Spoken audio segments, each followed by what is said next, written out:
नमस्कार, मैं विनीता। आप देख रहे हैं the Vinita show only on Bhagyashree TV. कहते हैं कि इंसान के कर्म ही उसे अच्छा या बुरा बना देते हैं।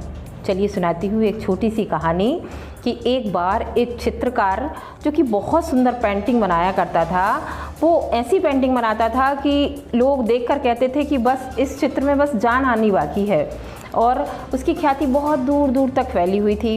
एक बार एक मंदिर के पुजारी आते हैं और वो कहते हैं कि मुझे भी अपनी दीवार पर, मंदिर की दीवार पर एक ऐसा ही एक चित्र बनवाना है जिसमें बाल कृष्ण और कंस का चित्रण हो। तो वो कहता है कि ठीक है, आप ऐसा करें कि एक कृष्ण से मेल खाता हुआ एक बच्चा आप ले आइए जो सांवला सलोना सा और सुंदर सा हो, मैं देख करके बिल्कुल वैसा ही बना दूंगा। देखते ही वो एक बच्चे को लेकर के आते हैं और एक सुंदर सा चित्र वो वहाँ अंकित कर देता है उस बच्चे को देख करके। अब बारी आती है कंस की। तो कंस के लिए एक क्रूर चेहरे वाले व्यक्ति की तलाश शुरू हो जाती है। बहुत तलाश करते हैं लेकिन वो वहाँ वैसा वो व्यक्ति मिलता ही नहीं है।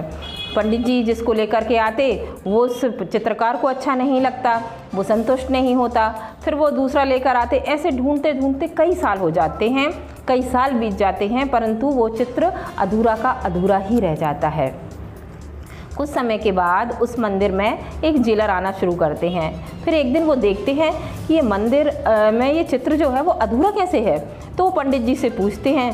पंडित जी बताते हैं कि ये कृष्ण का रूप तो बन गया, परंतु कंस के लिए हमें एक क्रूर चेहरे वाले व्यक्ति की तलाश है, क्योंकि चित्रकार उसे देखकर ही वो उकेर सकता है। वो कहते हैं कि मेरी जेल में बहुत सारे ऐसे कैदी हैं जो कि दिखने में काफ़ी क्रूर हैं, आप चाहें तो उनमें से कोई देख सकते हैं।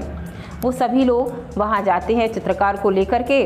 तो बहुत सारे लोगों को देखने के बाद एक व्यक्ति को वो सिलेक्ट करते हैं कंस के रूप में, और देख करके चित्रकार आता है, बिल्कुल हूबहू वैसे की वैसी वो कंस के रूप में उसको उकेरता है।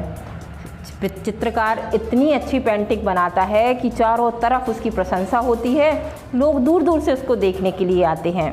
जब यही बात उस कैदी को पता चलती है तो वो कहता है जेलर से कि मुझे भी वो चित्र देखने जाना है। तो जेलर साहब उसको लेकर के आते हैं। जब वो उस चित्र को देखता है तो वो ज़ोर ज़ोर से रोने लगता है। सब सोचते हैं कि पता नहीं क्यों रो रहा है। उससे पूछते हैं कि क्या हुआ, तुम क्यों रो रहे हो।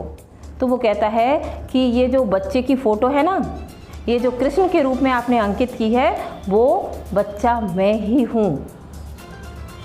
तो इस स्टोरी से यही हम सीख सकते हैं कि कोई भी व्यक्ति अपने कर्मों से कृष्ण और कंस बन सकता है।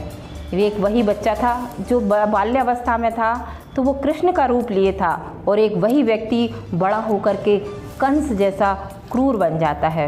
हमारे कर्म ही हमें, कोई भी व्यक्ति अच्छा या बुरा नहीं होता, हमारे कर्म ही हमें अच्छा या बुरा बनाते हैं। नमस्कार, आप देख रहे हैं भाग्यश्री टीवी। आप देख रहे हैं भाग्यश्री टीवी, नारी शक्ति का अपना चैनल। भाग्यश्री से जुड़े रहने के लिए कृपया चैनल को लाइक, शेयर और सब्सक्राइब जरूर करें।